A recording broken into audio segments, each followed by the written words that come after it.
नमस्कार दोस्तों, जय हिंद, जय Bharat. Welcome my YouTube channel CDRK Saini BEd classes. हम अध्ययन कर रहे हैं ज्ञान और पाठ्यक्रम। इस पेपर के अंतर्गत आज की लाइव क्लास में हम दर्शन का अर्थ, परिभाषा एवं प्रकृति पर चर्चा करेंगे। तो आप सब बने रहें हमारे साथ, हमारे YouTube चैनल के साथ। और यदि आप हमारे YouTube चैनल पर पहली बार आए हैं तो हमारे YouTube चैनल को सब्सक्राइब करें और पास ही बने बेल आइकन के बटन को जरूर दबा देंगे, जिससे हमारे द्वारा जब भी कोई लाइव क्लास चलाई जाती है या वीडियो अपलोड किया जाता है तो उनके नोटिफिकेशन आपको मिल सके और आप अच्छा अधिगम करते हुए आप अच्छी परीक्षा की तैयारी कर सके। देखिए, हम सबसे पहले दर्शन का अर्थ, कि दर्शन का क्या अर्थ होता है, इसके बारे में चर्चा करेंगे। दर्शन शब्द संस्कृत की दृश्य धातु से बना है, जिससे हम दृश्यते यथार्थ त्वमेन, अर्थात जिसके द्वारा यथार्थ तत्व की अनुभूति हो वही दर्शन है। यथार्थ तत्व से तात्पर्य जो जैसा है, जो हमें प्रत्यक्ष रूप से दिखाई देता है, जिसकी सतह है, जिसे हम छू सकते हैं, आभास कर सकते हैं और उसके द्वारा ज्ञान की प्राप्ति हो, समझ की प्राप्ति हो, अंतर्दृष्टि का विकास हो, वही दर्शन है। और दर्शन के द्वारा ही लोगों में ज्ञान की अभिवृद्धि होती है। अंग्रेजी के शब्द फिलोसफी का शाब्दिक अर्थ ज्ञान के प्रति अनुराग। देखिए, जो अंग्रेजी का शब्द है फिलोसफी, इस फिलोसफी को भी हम दर्शन ही कहते हैं। तो यहाँ पर फिलोसफी का अर्थ लगाया गया है ज्ञान के प्रति अनुराग, यानी कि ज्ञान को सीखने हेतु ललक समझ। यहाँ पर जो वैश्विक मानव है वो ज्ञान को सीखने समझने का प्रयास करते हैं। ज्ञान के प्रति उनकी इच्छा होती है, अनुराग होता है कि वो ज्ञान की प्राप्ति कर अपना जीवन सफल कर सके और अपने जीवन को सुख में और समृद्धि युक्त बना सके। भारतीय व्याख्या अधिक गहराई तक पेट बनाती है। किसके अंतर्गत? जो दर्शन का अर्थ है उसके अंतर्गत भारतीय व्याख्या अधिक तक पेट बनाती है, क्योंकि भारतीय अवधारणा के अनुसार दर्शन का क्षेत्र केवल ज्ञान तक सीमित न रहकर समग्र व्यक्तित्व को अपने आप में समाहित करता है। देखिए, जो भारतीय दृष्टिकोण है, भारतीयों के अनुसार जो दर्शन की परिभाषा है, अर्थ है, उसके अनुसार न केवल दर्शन से ज्ञान की प्राप्ति होती है, बल्कि व्यक्ति के व्यक्तित्व का संपूर्ण विकास होता है। व्यक्ति के शारीरिक, मानसिक, बौद्धिक, आर्थिक, सामाजिक समग्र रूप से विकास होता है। किसके द्वारा? दर्शन के द्वारा। इसलिए भारतीय व्याख्या को अधिक पेट माना जाता है, अच्छी माना जाता है। दर्शन चिंतन का विषय न होकर अनुभूति का विषय माना जाता है। देखिए, अभी मैंने आपको बताया था कि दर्शन के द्वारा हम किसी भी वस्तु के बारे में जान सकते हैं, समझ सकते हैं, प्रत्यक्ष रूप से उसे देख सकते हैं, आभास कर सकते हैं, छू सकते हैं और उसके बारे में ज्ञान प्राप्त कर सकते हैं। तो यहाँ पर जो दर्शन की शाखाएं हैं, उन दर्शन की शाखाओं के द्वारा हम ज्ञान की प्राप्ति करते हैं और उस ज्ञान का प्रयोग हम अपने जीवन को सफलता के उच्च शिखर पर ले जाने, अपना फ्यूचर सुखमय बनाने हेतु करते हैं। दर्शन उस विद्या का नाम है जो सत्य एवं ज्ञान की खोज करता है। देखिए, दर्शन के द्वारा हम सत्य और ज्ञान की खोज करते हैं। व्यापक अर्थ में दर्शन तर्कपूर्ण विधि पूर्वक एवं क्रमबद्ध विचार की कला है। देखिए, यदि हम दर्शन का अर्थ व्यापक रूप में लें तो दर्शन एक तर्कपूर्ण कला है, विधि पूर्वक यानी कि एक तरीके के अनुसार प्राप्त करने वाला ज्ञान है, और क्रमबद्ध विचार है, एक सिनेटी के अनुसार यहाँ पर विचार प्रस्तुत किए जाते हैं, और उन विचारों के अनुसार, उन सोपानों के अनुसार वैश्विक मानव ज्ञान ग्रहण करता है। इसका जन्म अनुभव एवं परिस्थिति के अनुसार होता है। देखिए, दर्शन के अनुसार, जो दर्शन का यदि अर्थ हम व्यापक रूप से देखें तो दर्शन अनुभव और परिस्थितियों के अनुसार जन्म लेता है। देखिए, हम जितना जीवन में अधिक अनुभव लेंगे हमें उतना ही ज्ञान की प्राप्ति होगी, और कई बार हम विशेष परिस्थितियों में यानी कि संकट के समय हम विभिन्न तरीकों का उपयोग करते हैं और उन समस्याओं या परिस्थितियों से बाहर निकलने का कार्य करते हैं, तो हम अपने ज्ञान का उपयोग अपने अनुभवों के द्वारा करते हैं। तो यहाँ पर ज्ञान का जन्म अनुभव एवं परिस्थितियों के अनुसार होता है। यही कारण है कि संसार के भिन्न भिन्न व्यक्तियों ने समय समय पर अपने अपने अनुभवों एवं परिस्थितियों के अनुसार भिन्न भिन्न प्रकार के जीवन दर्शन को अपनाया है। देखिए, जब दर्शन का जन्म अनुभव और परिस्थितियों के अनुसार होता है, और आप सब जानते हैं इस वैश्विक समाज में तरह तरह के व्यक्ति हैं, कोई प्रतिभाशाली है, कोई जड़ बुद्धि है, कोई औसत बुद्धि वाला है, और सबका दृष्टिकोण भी अलग अलग है। तो उन्होंने दर्शन को अपनी अपनी परिस्थिति, अपने अपने अनुभवों के आधार पर उसे अलग अलग रूप में प्रस्तुत किया और अपना जीवन दर्शन बताया, और जीवन दर्शन के अनुसार अनेक शाखाओं का जन्म हुआ। ये हुआ हमारे विद्वानों के द्वारा। इसी तरह देखिए, अब हम अध्ययन करते हैं दर्शन की परिभाषाएं। देखिए, जो हमारे महान वैश्विक विद्वान है प्लेटो, इसके अनुसार दर्शन की क्या परिभाषा है? जो सभी प्रकार का ज्ञान प्राप्त करने की इच्छा रखता है और सीखने के लिए आतुर रहता है, सक्रिय रहता है, कभी भी संतोष करके रुकता नहीं, वास्तव में वह दार्शनिक है। उनके ही शब्दों में पदार्थों के सनातन स्वरूप का ज्ञान प्राप्त करना ही दर्शन है। देखिए, जो प्लेटो ने दर्शन की परिभाषा दी, उस परिभाषा के अनुसार जो वैश्विक मानव है, उस वैश्विक मानव की बात यहाँ पर कही गई है कि जो व्यक्ति होता है और उस व्यक्ति में ज्ञान को प्राप्त करने की इच्छाएं हैं और सीखने के लिए वो लगातार आतुर रहता है, यानी सक्रिय रहता है, और कभी संतोष की प्राप्ति नहीं करता, यानी वो ज्ञान को प्राप्त करने के लिए लगातार लगा रहता है और कभी रुकता नहीं है। उसे ही प्लेटो महोदय ने दार्शनिक कहा है कि वास्तव में वही व्यक्ति दार्शनिक है। और यहाँ पर देखिए, पदार्थों के सनातन स्वरूप का ज्ञान प्राप्त करना ही दर्शन है। किनके अनुसार? प्लेटो के अनुसार, यानी कि जो हमारी परंपरागत रीतियां चली आ रही है, जो सनातन धर्म और स्वरूप चला रहा है, उनके अनुसार ज्ञान प्राप्त करना ही दर्शन है। इसी के बाद जो हमारे दूसरे पाश्चात्य विद्वान है अरस्तु के अनुसार दर्शन की क्या परिभाषा है? दर्शन एक ऐसा विज्ञान है जो परम तत्व के यथार्थ स्वरूप की जांच करता है। देखिए, यथार्थवाद के बारे में हमने अध्ययन किया था।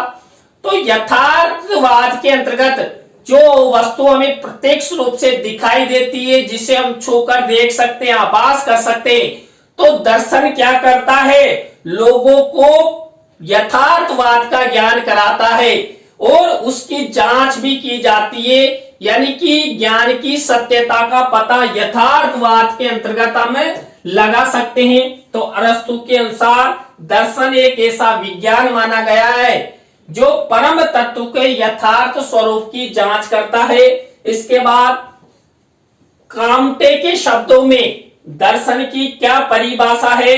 दर्शन विज्ञानों का विज्ञान है, यानी कि विज्ञानों के भी ऊपर विज्ञान माना गया है, जो लोगों को परम सत्य युक्त ज्ञान की प्राप्ति कराता है। कौन? दर्शन। और दर्शन के द्वारा हम अपने जीवन में सफलता की उच्च शिखर पर जाते हैं। क्यों? क्योंकि हम दर्शनों के अंतर्गत यथार्थ ज्ञान की प्राप्ति करते हैं और अपने जीवन को सुखमय बनाते हैं। इसके बाद नेक्स्ट परिभाषा दी है हर्बर्ट स्पेंसर के अनुसार, दर्शन विज्ञानों का समन्वय या विश्वव्यापक विज्ञान है। देखिए यहाँ पर कामटे ने इसे दर्शन विज्ञानों का विज्ञान कहा है, तो हर्बर्ट स्पेंसर ने इसे दर्शन विज्ञान यानी दर्शन को एक विज्ञान मान लिया गया। तो दर्शन विज्ञानों का जो आपस में समन्वय होता है उसे समन्वय या विश्वव्यापक विज्ञान कहा है हर्बर्ट स्पेंसर ने। तो यहाँ पर जो ज्ञान है वो वैश्विक समाज के लिए अति आवश्यक है। सभी को दर्शनों युक्त ज्ञान की प्राप्ति होना आवश्यक है। इसी तरह कांट के अनुसार दर्शन की परिभाषा है, दर्शन बोध क्रिया का विज्ञान है। बोध मीन्स बताना, समझाना की क्रिया का विज्ञान है और उसकी आलोचना है। परंतु आधुनिक युग में पश्चिमी दर्शन में भारी बदलाव आया है।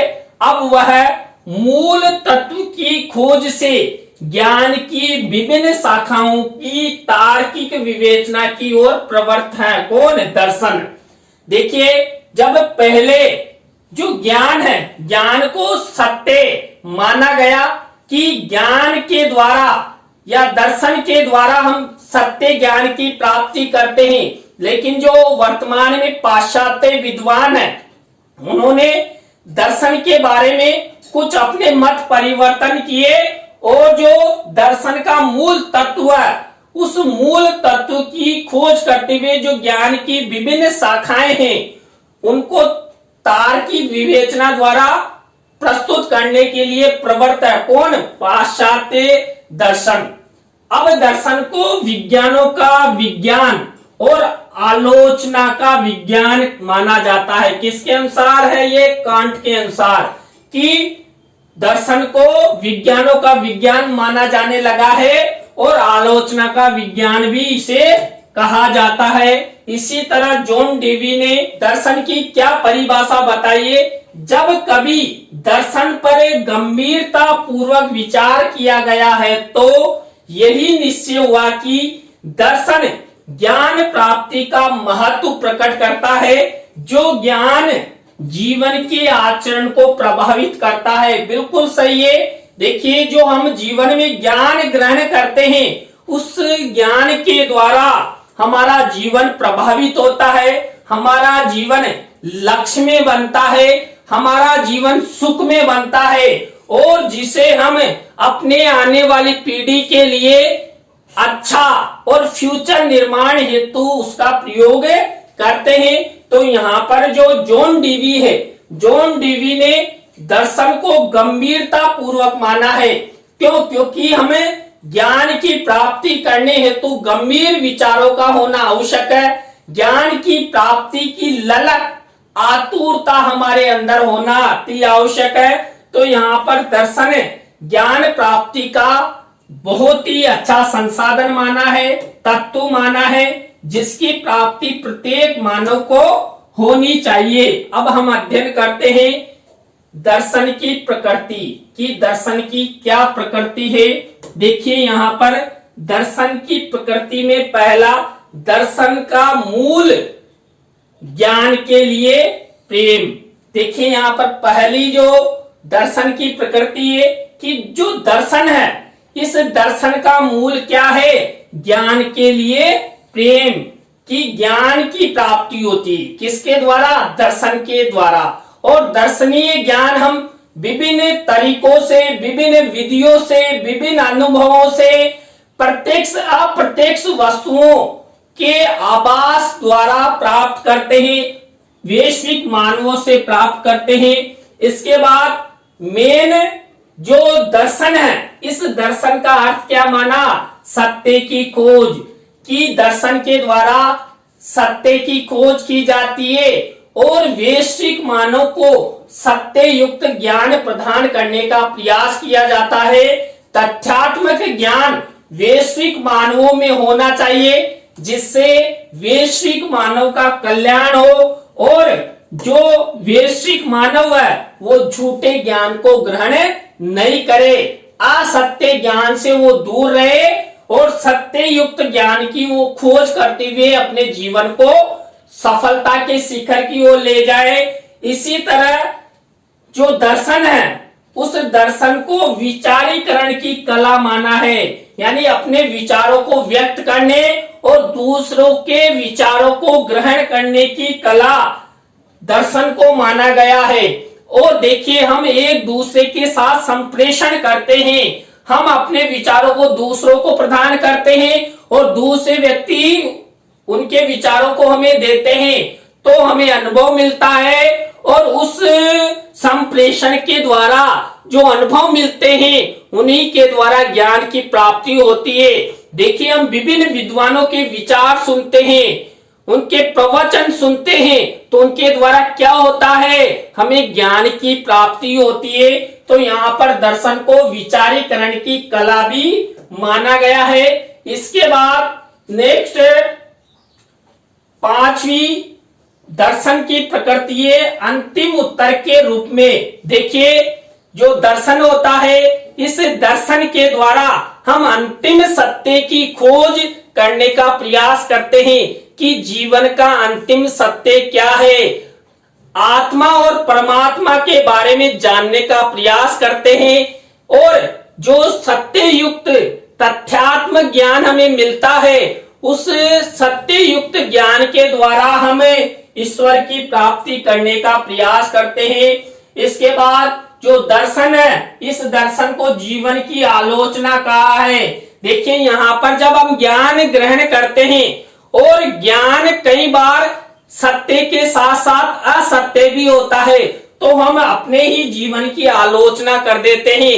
एक विद्वान दूसरे विद्वान की आलोचना करता है कि उन्होंने जो ज्ञान बताया वो असत्य है, आलोचना युक्त है। तो यहाँ पर दर्शनों में एक विद्वान दूसरे विद्वान की आलोचना भी करता है, इसलिए जीवन की आलोचना दर्शनों को कहा गया है। इसके बाद नेक्स्ट समस्याओं पर विचार करने का ढंग।